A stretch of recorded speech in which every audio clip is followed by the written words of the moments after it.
So you may have noticed difference of squares, something that's highly tested on the GRE, and man, can they do some tricky stuff with difference of squares. But here's the good news. You get that formula down, there's so many different things you can do with it. So in the problem I'm about to show you, I'm going to show you a really cool way how difference of squares can help you with a problem that's actually asking about primes. Let's get going.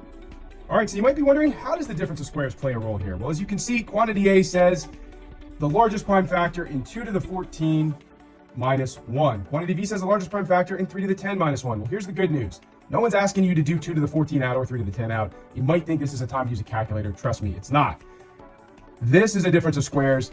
This is a difference of squares. And we're going to use it to strategically get this down to values that can then be prime factorized. So 2 to the 14, well, minus 1, because it's a difference of squares, you can write it as 2 to the 7 minus 1, 2 to the 7 plus 1. Now, you should have these exponents memorized. 2 to the 7 is actually 128. So that's a 128 minus 1, 128 plus 1. That's going to give us 127 times 129. Now, can these be broken down further? Well, 129 is a multiple of 3 because 1 plus 2 plus 9 is equal to 12. 12 is a multiple of 3. Therefore, 129 is a multiple of 3. So 3 goes into 129 43 times. 43 itself is prime. 127 you might think isn't prime, but it is. You can run through your different multiples. It's not even, so it's not divisible by 2. If you add the digits together, it's not a multiple of 3 or 9. It doesn't end in 0. It doesn't end in 5. So yeah, 127, no matter how you slice it, and you could mess around with your calculator briefly, not to waste too much time, but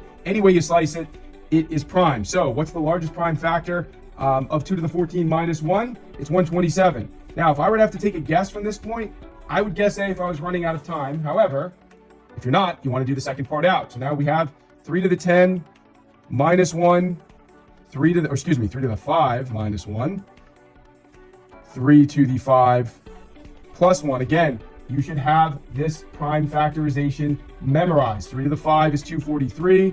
So 243 minus 1, 243 plus 1, 243 minus 1 is going to end up giving us 242. And then that's, of course, times 244. If we were to keep breaking this into primes, we could say 4 goes into 244 61 times. And, of course, 2 goes into 242 121 times. Now, at this point, even though 121 can be broken down further, it doesn't matter. 61 is the biggest prime over here, but nothing is going to be greater than the prime of 127. So to be strategic, we're just not going to keep wasting time. We're going to stop here. We're going to say 127 is the larger of the two prime factors. Therefore, quantity A is greater than quantity B. So the correct answer here is A.